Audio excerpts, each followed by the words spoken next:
சென்னை அண்ணா அறிவாலயத்தில் தொகுதி பங்கீடு பேச்சுவார்த்தை என்பது நடந்து வருகிறது. திமுக மக்கள் நீதி மய்யம் தொகுதி பங்கீடு பேச்சுவார்த்தை தற்பொழுது அண்ணா அறிவாலயத்தில் தொடங்கி நடைபெற்று வருகிறது.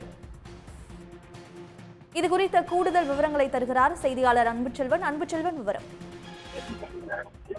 சட்டமன்ற தேர்தலில் திமுக தொகுதி பங்கீட்டு குழுவுடனான பேச்சுவார்த்தை என்பது தொடர்ந்து நடைபெற்றுக் கொண்டிருக்கிறது. திமுக தொகுதி பங்கீட்டு பேச்சுவார்த்தை குழு அமைக்கப்பட்டு திமுகவினுடைய பொருளாளர் பாலு தலைமையில் அமைக்கப்பட்ட குழுவுடன் தொடர்ந்து பேச்சுவார்த்தை நடைபெற்றுக் கொண்டிருக்கின்றன. இந்த நிலையில் தான் இன்று திமுக தொகுதி பங்கீடு தொடர்பான பேச்சுவார்த்தை என்பது மக்கள் நீதி மையத்துடன் நடைபெற்றுக் கொண்டிருக்கிறது. அந்த குழுவைச் சேர்ந்திருக்கக்கூடிய அமைச்சர் ஏவா வேலு, திருச்சி சிவா, ராசா ஆகியோர் பங்கேற்றிருக்கிறார்கள். அதே போன்று மக்கள் நீதி மையத்தின் சார்பாக கட்சியினுடைய பொதுச் செயலர் அருணாச்சலம், மௌரியா, தங்கவேலு ஆகியோரும் பங்கேற்று இரண்டாம் கட்ட பேச்சுவார்த்தை என்பது நடைபெற்றுக் கொண்டிருக்கிறது.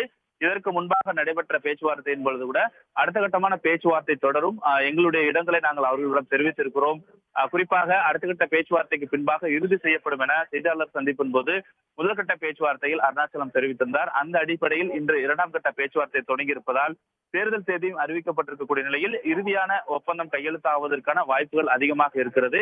இன்று எடுக்கக்கூடிய முடிவை அவர்கள் கட்சித் தலைவரிடம் தெரிவித்ததற்கு பின்பாக திமுகவினுடைய பேச்சுவார்த்தை குழுவினரும் முதலமைச்சரிடம் தெரிவித்து அடுத்த கட்ட முடிவுகள் எடுப்பதற்கான வாய்ப்புகள் அதிகமாக இருக்கிறது. இந்த நிலையில் தான் மக்கள் நீதி மய்யம் இரண்டாம் கட்ட பேச்சுவார்த்தையை இன்று தொடங்கி இருப்பதும் குறிப்பிடத்தக்கது.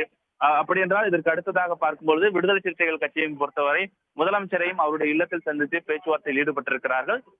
ஆகவே திமுகவினுடைய தொகுதி பங்கீடு தொடர்பான பேச்சுவார்த்தை தீவிரம் அடைந்திருக்கிறது.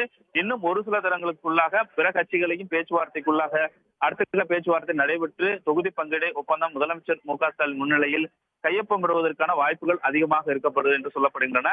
ஆகவே இதுவரைக்குமாக இந்திய யூனியன் முஸ்லிம் லீக், மனிதநேய மக்கள் கட்சி, காங்கிரஸ், மதிமுக, கொங்குநாடு மக்கள் தேசிய கட்சி, இந்திய கம்யூனிஸ்ட் கட்சி ஆகியவற்றிற்கு தொகுதிகள் ஒதுக்கீடு செய்யப்பட்டிருக்கின்றன. மூன்றாம் கட்ட பேச்சுவார்த்தை முடித்ததற்கு பின்பாக தற்போது சிபிஎம்மும் விரைவில் உடன்பாடு எட்டப்படுவதற்கான வாய்ப்புகள் இருக்கிறது. இந்த நிலையில் தான் மக்கள் நீதி மய்யம் இரண்டாம் கட்ட பேச்சுவார்த்தையில் திமுகவினுடைய தொகுதி பங்கீட்டு குழுவுடன் ஈடுபட்டிருக்கிறார்கள்.